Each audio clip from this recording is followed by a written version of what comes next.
আনমোল সংবাদ। আসসালামু আলাইকুম। সন্ধে ৭টা বাংলাদেশ বেতার সিলেট সংবাদ পড়ছি মোহাম্মদ আনোয়ার হোসেন রনি। সারা দেশের মতো সিলেটও আজ পালিত হচ্ছে আন্তর্জাতিক চা দিবস।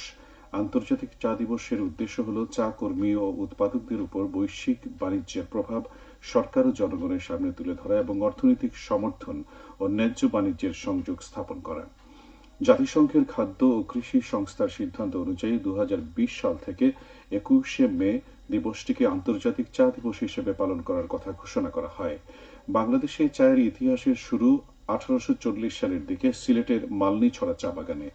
বর্তমানে বাংলাদেশ বছরে প্রায় ৯ কোটি কেজিরও বেশি চা উৎপাদন করে এবং অভ্যন্তরীণ চাহিদা পূরণ করে রপ্তানিও করে থাকে। দেশের চা উৎপাদনের প্রায় ৫০% আসে সিলেট বিভাগ থেকে। দিবসটি উপলক্ষে র্যালি ও আলোচনা সভা অনুষ্ঠিত হয়েছে মৌলভীবাজারে। কালেক্টরের প্রাঙ্গণ থেকে বের করা হয় র্যালি, পরে কালেক্টরেটে অনুষ্ঠিত হয় আলোচনা সভা। এতে প্রধান অতিথি হিসেবে উপস্থিত ছিলেন জেলা প্রশাসক মোহাম্মদ ইসরাইল হোসেন। বিশ্বে শান্তি ও স্থিতিশীলতা প্রতিষ্ঠায় সাংস্কৃতিক বৈচিত্র্যের অবদানকে স্বীকৃতি দেওয়ার লক্ষ্যে আজ দেশে পালিত হচ্ছে সাংস্কৃতিক বৈচিত্র্য দিবস। জাতিসংঘের আহ্বানে প্রতি বছর দিবসটি পালিত হয়ে আসছে। দিবসটির ধারণা সর্বপ্রথম আসে ইউনেস্কো থেকে। ২০০১ সালের নভেম্বরে ইউনেস্কো সাংস্কৃতিক বৈচিত্র্য বিষয়ক সার্বজনীন ঘোষণা দেয়। ঘোষণাটির গুরুত্ব বিবেচনায় জাতিসংঘ সে বছরই তা অনুধাবন করে। এই ধারাবাহিকতার পরের বছর ২০০২ সালে দিবসটি পালনের আহ্বান জানানো হয় জাতিসংঘের মাধ্যমে।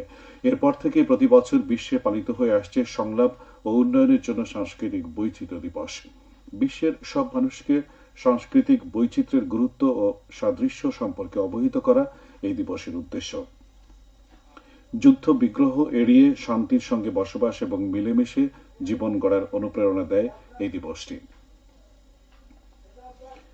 সারা দেশের মতো সিলেটও আজ পালিত হচ্ছে বিশ্ব মেডিটেশন দিবস। মনের সার্বজনীন ব্যায়াম হচ্ছে ধ্যান বা মেডিটেশন। যে কোনো বয়সের মানুষ প্রতিদিনই এটি চর্চা করতে পারেন। ২০২১ সাল থেকে বিশ্বের বিভিন্ন দেশে বেশ কিছু প্রতিষ্ঠান এবং সংগঠনের উদ্যোগে আনুষ্ঠানিকভাবে দিবসটি পালিত হচ্ছে। বাংলাদেশে বিশ্ব মেডিটেশন দিবস পালনের মূল উদ্যোক্তা কোয়ান্টাম ফাউন্ডেশন। দিবসটি উপলক্ষে র্যালি ও আলোচনা সভা অনুষ্ঠিত হয়েছে মৌলভীবাজারে। জেনারেল হাসপাতাল প্রাঙ্গণ থেকে বের করা হয় সচেতনতামূলক র্যালি, পরে হাসপাতালে অনুষ্ঠিত হয় আলোচনা সভা। এতে ডাক্তার, নার্স, স্বাস্থ্যকর্মী সহ বিভিন্ন শ্রেণী পেশার লোকজন উপস্থিত ছিলেন। ২৪-এর ছাত্র জনতার অভ্যুত্থান ও গণতন্ত্র প্রতিষ্ঠায় গণমাধ্যমের ভূমিকা শীর্ষক সেমিনার অনুষ্ঠিত হয়েছে আজ সিলেট সার্কিট হাউসে। এতে সভাপতিত্ব করেন জেলা প্রশাসক মোহাম্মদ শের মাহবুব মুরাদ। অন্যান্যের মধ্যে উপস্থিত ছিলেন সিলেটের অতিরিক্ত জেলা প্রশাসক আনোয়ারুজ্জামান চৌধুরী, তথ্য অফিসের কর্মকর্তা Akikur Reza Chowdhury.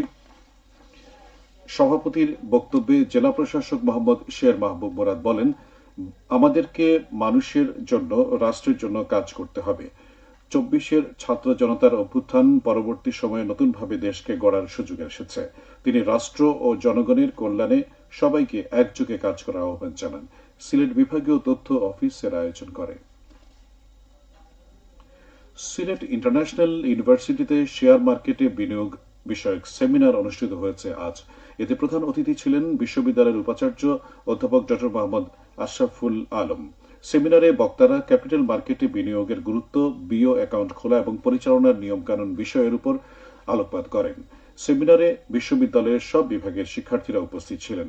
Bangladesh institute of capital মার্কেটের উদ্যোগে এবং এসআইইউ ব্যবসায় প্রশাসন বিভাগের সার্বিক ব্যবস্থাপনায় এই সেমিনার অনুষ্ঠিত হয়। সিলেটের গোলাপগঞ্জে যুব উন্নয়ন কার্যালয়ের উদ্যোগে ফ্রিল্যান্সিং প্রশিক্ষণে অংশগ্রহণকারীদের মধ্যে সনদ প্রদান করা হয়েছে। আজ এমসি একাডেমি স্কুল ও কলেজের হলরুমে আয়োজিত সনদ বিতরণী অনুষ্ঠানে সরকারি ঊর্ধ্বতন কর্মকর্তাগণ উপস্থিত ছিলেন। প্রশিক্ষণে ২৭ জন যুবক অংশগ্রহণ করেন। এবারে শুনুন কৃষি সংবাদ। হবিগঞ্জের নবীগঞ্জ উপজেলায় চলতি বোরো মৌসুমে কৃষকদের কাছ থেকে ন্যায্য মূল্যে ধান সংগ্রহের লক্ষ্যে লটারির মাধ্যমে কৃষক নির্বাচিত করা হয়েছে। আজ উপজেলা পরিষদে উন্মুক্তভাবে এ লটারি অনুষ্ঠিত হয়। এ সময় সাংবাদিক, সরকারি কর্মকর্তা ও কৃষকরা উপস্থিত ছিলেন। উপজেলার ১৩টি ইউনিয়ন ও একটি পৌরসভায় ১,২৯০ জন কৃষক অনলাইনের মাধ্যমে ধান বিক্রির জন্য আবেদন করেন। আবেদনকারী কৃষকদের মধ্যে উন্মুক্ত লটারির মাধ্যমে ৭৫০ জন কৃষককে নির্বাচিত করা হয়। সবশেষে আবহাওয়া। রাত 1টা পর্যন্ত পূর্বাভাসে বলা হয়েছে সিলেট সহ পার্শ্ববর্তী এলাকায় পশ্চিম উত্তর পশ্চিম দিক থেকে অস্থায়ীভাবে ঘন্টায় সর্বোচ্চ 60 কিলোমিটার বেগে দমকা থেকে ঝোড়ো হাওয়া বয়ে যেতে পারে। সেই সঙ্গে হতে পারে বৃষ্টি অথবা বজ্রসহ বৃষ্টিপাত। এসব এলাকার নদীবন্দর সমূহকে 1 নম্বর সতর্কতার সংকেত দেখিয়ে যেতে বলা হয়েছে। আজ সিলেটে সর্বোচ্চ তাপমাত্রা ছিল 27 ডিগ্রি এবং সর্বনিম্ন 22.5 ডিগ্রি সেলসিয়াস। বাতাসে আর্দ্রতা ছিল সকালে 97 এবং সন্ধ্যায় 91%। আজ সকাল 6টা থেকে এ পর্যন্ত সিলেটে 183 মিলিমিটার বৃষ্টিপাত রেকর্ড করা হয়েছে।